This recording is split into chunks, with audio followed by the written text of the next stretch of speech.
My name is Naseem, and I chose the thought from sex and relationship. And in all honesty, I do feel that humans are meant to be monogamous when in a committed relationship. However, if you're not in a relationship, then you should be free to do whatever you want, which does include sleeping around.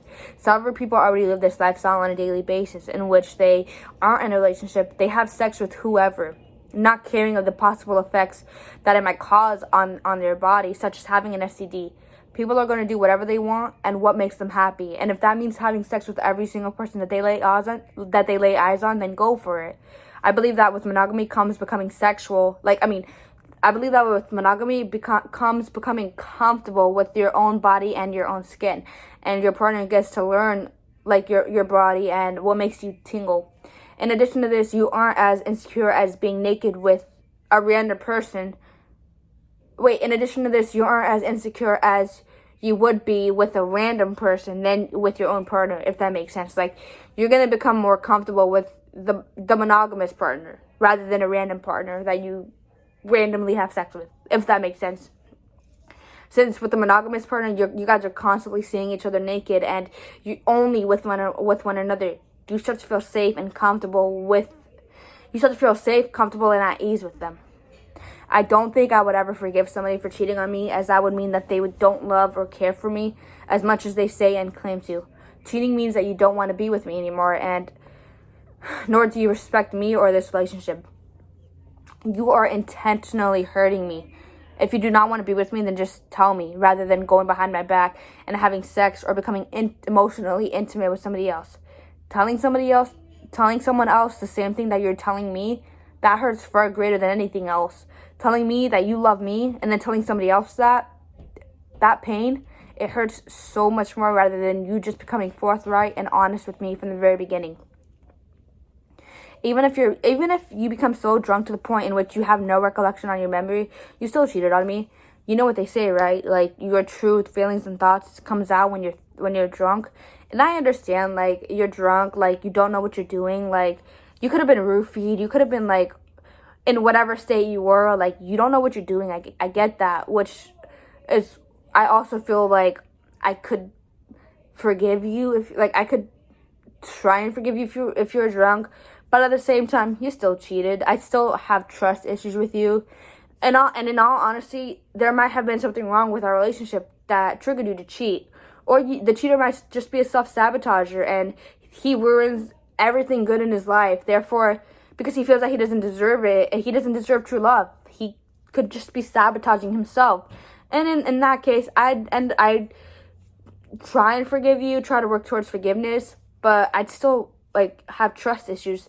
There are many potential reasons as to why a cheater cheats, and in all honesty, it depends on the situation in which he cheated that I'd forgive him, if that makes sense. At the same time, I do feel that forgiveness is power. With time, I might forgive them, but not for the sake of them and their conscience, but for the sake of me and my own health. Forgiving a cheater might be the only way for me to truly move on. I do not hold grudges. I am not a spiteful person. I do not wish harm on anybody else. I believe that love is forgiveness. Love requires you to fight for the relationship, to fight for what you want. To me, love means fighting for what you want and who you love. And in all honesty, I just might forgive him for cheating on me. I am a die-hard lover. And in saying this, when I love somebody, I love them despite their flaws. Knowing me as a person, if somebody cheated on me, I would end up forgiving them. And I'm not going to lie, I probably would forgive the cheater. It would take time, and I would still have trust issues with them. And I feel that as a cheater proves and shows to me that he did not really mean his actions, and that he truly does love me, I would learn to forgive and try to reestablish that trust and that foundation that made our relationship in the very beginning. Excuse me. Love is existent, and it is very much present in today's world. There is such a thing as true love. You can attain love. You just have to fight for it. Never settle for less than you deserve. I believe that more than one true love exists, and every person who you've come across who showed you what true love is, it served a purpose. It really did. Even if you see it or didn't, even if it was a heartbreak, even if, he died. Nah, I can't say that. That would get so deep.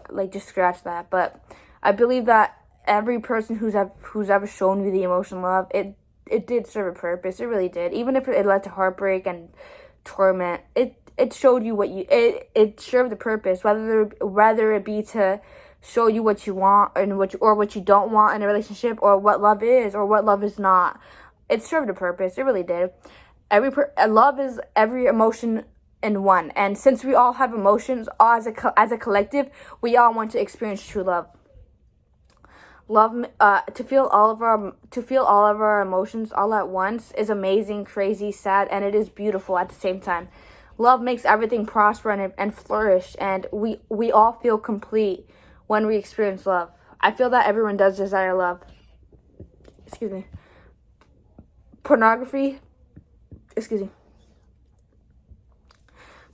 does have a negative impact on society, as people might have lower self-esteem due to porn, as they might start to compare their private parts with the actual cast member. And in saying this, they might compare their, penis with the cast member's penis, or the vagina, their vagina with the cast member's vagina, and you know what I'm saying? In addition, the cast member in the pornography video does outplay the actual sexual act. They're not that into the mood. So half of the time they're not that into it, and they're just faking it, honestly. So some pornography makes sex look way more aggressive, abnormal, and promiscuous than it actually is. Pornography can also become addictive, as people might start to watch it on a daily just to feel pleasure. Consequently, porn can also affect your emotional and sexual life. Those who watch porn are in a relationship might not be as satisfied with their sexual lives as it is not what they see in porn, if that makes sense.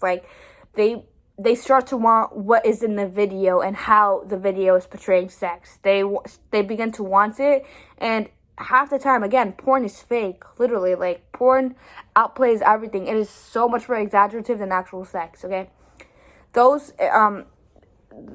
if you're in a relationship and you watch porn, the person that's watching the porn in the relationship might start to feel like that's their actual sex is boring, and they begin to wish what it was like, and begin to wish it was like what they saw in the porn video that they watch.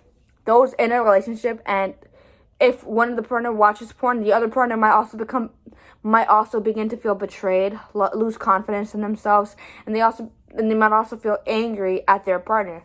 I do believe that watching porn has become normal in our society, as several people watch porn, but many people still do frown upon it.